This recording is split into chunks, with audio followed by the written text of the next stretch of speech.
नाज़रीन, ऐसा लग रहा है कि सिलेक्शन कमेटी, क्रिकेट बोर्ड की सिलेक्शन कमेटी जो है, वो संजीदा नहीं है। उन्होंने अपनी गलतियों से सबक नहीं सीखा। T20 में ज़िल्लत में शिकस्त के बावजूद अभी तक वो जो है तो वो कन्फ्यूज़ है। आप देखें कि वर्ल्ड कप होने जा रहा है 2027 का वर्ल्ड कप, वनडे का वर्ल्ड कप है, T20 का नहीं है। T20 में हम ज़िल्लत में शिकस्त से 2-4 हो चुके हैं। 2027 का वर्ल्ड कप सीरीज़ अभी बांग्लादेश के साथ होने जा रही है, बांग्लादेश में, और इसमें टीम अनाउंस होती है। क्या उसमें से जो खिलाड़ी इन्होंने सेलेक्ट नहीं किए वो 2027 के वर्ल्ड कप के ऐसा नहीं होंगे? पहले मैं टीम के बारे में बताता चलूं जो अनाउंस हुई है, उसके बाद फिर बात करते हैं। शाहीन अफरीदी टीम के कैप्टन हैं, अब्दुल समद, अबरार अहमद, फ़हीम अशरफ, फैसल अकरम, आरिस रऊफ, हुसैन तलत, माह सदाकत, मोहम्मद रिजवान, मोहम्मद वसीम जूनियर, गाजी गोरी, साद मसूद, साहबजादा फरहान, सलमान अली आगा और शमाइल हुसैन। ये 15 रुकनी स्क्वाड है। आप इसमें बाबर आजम नहीं है, साइम अयूब नहीं है। क्या बाबर आजम 2027 वर्ल्ड कप का हिस्सा होगा या नहीं होगा? क्या बाबर आजम की परफॉर्मेंस वनडे में है या नहीं है? क्या उसने लास्ट सीरीज में सेंचुरी स्कोर की है या नहीं की है? फिर उसको किस प्ले के ऊपर ना आप यहां से ड्रॉप कर रहे हैं? यानी उसको कॉन्फिडेंस देने के बजाय उसको डैमेज की तरफ ले जा रहे हैं। ये क्रिकेट की खिदमत हो रही है या उसका जवाल का नाम कदम है? ये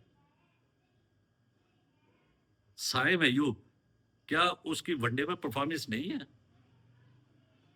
उसने ऑस्ट्रेलिया के अगेंस्ट ऑस्ट्रेलिया में जाके परफॉर्म नहीं किया। उसने साउथ अफ्रीका में साउथ अफ्रीका के अगेंस्ट परफॉर्म नहीं किया।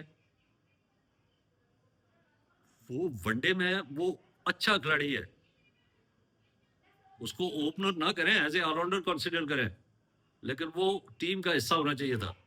बाबर आजम इस टीम का हिस्सा होना चाहिए था।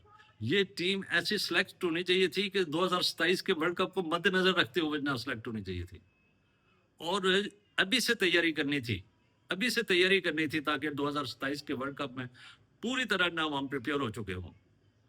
हमें इस किस्म की जिल्लत हमें शिकस्त न हो, जो जिस तरह T20 में हमें आखिर तक नहीं पता था कि कौन सा खिलाड़ी टीम का हिस्सा होगा। आखिरी लम्हात में पता चला है, टीम खिलाड़ियों को भी पता चला है कि हम इस टीम का हिस्सा है। तो बड़ी बड़ी टीमें जिन्होंने तैयारी की हुई थी वो 2-2 महीने अपना अनाउंसमेंट कर चुके थे कि हमारी ये team world cup T20 world cup squad का हिस्सा होगी।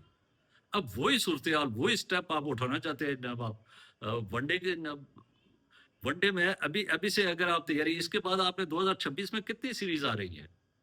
तो 10 से 12 मैचेस आ रहे हैं आपके, और ये 10 से 12 से ये 3 मैचेस तो आपने जाया कर दिए। अब बाबर आजम जो है जिसने ना परफॉर्म किया, अगर आप कहते हैं कि इसने T20 में परफॉर्म नहीं किया तो इसको इसलिए ड्रॉप किया, तो क्या सलमान अली आगा की परफॉर्मेंस है? उसको किस प्ले के ऊपर परफॉर्म किया है ना टीम का हिस्सा बनाया है? शाहीन आफरीदी को किस प्ले के ऊपर ना, वो तो 4 ओवर नहीं कर सकता, उसको कैप्टन किस लिए बनाया है? और बाकी जो दीगर है ना खिलाड़ी, अभी ये हमारे बहुत सारे नौजवान खिलाड़ी आए हैं। अब आप देखें कि गाजी गोरी, अब हमारे बहुत सारे विकेट कीपरों को आप प्रैक्टिस दे चुके हैं, वो किधर गए हैं ना हमारे विकेट कीपर्स? इसके बाद ना हमारा इरफान नियाजी किधर गया है? मां सदाकत एक अच्छा परफॉर्मर खिलाड़ी था, इसका ना जरूरत थी ना कि वनडे में ये परफॉर्म करे, और ये परफॉर्म करे एज ए ओपनर, और साइम अयूब को एज ए ऑलराउंडर के तौर पे कंसिडर होना चाहिए था। और फिर इरफान नियाजी, ये मिडिल ऑर्डर तेज खेलने वाला ना खिलाड़ी था, फिनिशर था, उसको नब आपने ग्रूम करना चाहिए था, उसको कॉन्फिडेंस देना चाहिए था। क्या हुसैन तलत ये 2027 वर्ल्ड कप का हिस्सा होगा? क्या ये जो असद नवाज है वो इस टीम का हिस्सा नहीं होना चाहिए था? क्या वो ग्रूम हो जाता कि या वो उनको आप एक दफा रखते हैं फिर गायब ही कर देते हैं? असद नवाज को क्या आपको कॉन्फिडेंस नहीं देना चाहिए कि वो हमारे वर्ल्ड कप में स्क्वाड का हिस्सा हो? यानी वनडे वर्ल्ड कप 2027 आ रहा है और अभी से आपने तैयारी करनी थी, अभी से आपने संजीदा स्टेप उठाने थे, फिर जाके हम वहां फाइट करने के काबिल होते। अभी तो आप ट्रायल बेस के ऊपर है।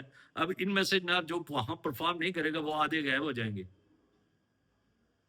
तो मेरे ख्याल में जो है तो इस वक्त संजीदा स्टेप उठाने की जरूरत थी, जो मेरे ख्याल में ये इस वक्त मिस कर गए हैं। और इस स्क्वाड में जो बांग्लादेश के अगेंस्ट है, इसमें बहुत सारे खिलाड़ी ऐसे थे जो अभी सलमान मिर्जा जो है, जो बॉलर है हमारा, क्या वो वर्ल्ड कप स्क्वाड का ऐसा नहीं होगा? ठीक है, नसीम शाह को वो भी आप हिस्सा अगर नहीं बनाते तो कम से कम उसको फिर ना वो कहते कि भाई डोमेस्टिक में जाके परफॉर्म करो। क्या बाबर आजम को आपने कहा है कि डोमेस्टिक में जाके परफॉर्म करके वापस आए? क्या इन खिलाड़ियों को जो आपने निकाला है, इनको वापस फिर ना बताया इनको आगे वाला कि भाई आपने वापस ऐसे आना है? तो मैं समझता हूँ कि इस वक्त ना संजीदा स्टेप नहीं उठाए जा रहे हैं, और ये संजीदा स्टेप हमें 2027 में भी शर्मिंदगी का बायस बन सकते हैं। तो पीसीबी को ना बैठना चाहिए, संजीदा स्टेप उठाने चाहिए, वरना क्रिकेट का सवाल वही हॉकी वाला हो जाएगा। अब हॉकी जो है तो वो कोई देखता भी नहीं है। और पिछले दिनों आपने देखा है कि ऑस्ट्रेलिया में उसकी उनकी क्या पोजीशन हो गई थी। तो यानी उनकी अपना जो है बोर्ड भी ना उनको रिस्पांस नहीं दे रहा था। तो ये सूरत हाल, ये ना हो कि हमारे जो क्रिकेट के फैंस है वो बददिली का शिकार हो जाए। अब फखर जमान को आपने नहीं ना आपने ड्रॉप कर दिया। ये 2027 का वर्ल्ड कप अगर नहीं खेलता, आपके जहन में ये है कि फखर जमान को हमने वर्ल्ड कप का हिस्सा नहीं बनाना है, तो फिर तो ठीक है, उसको ड्रॉप कर दे।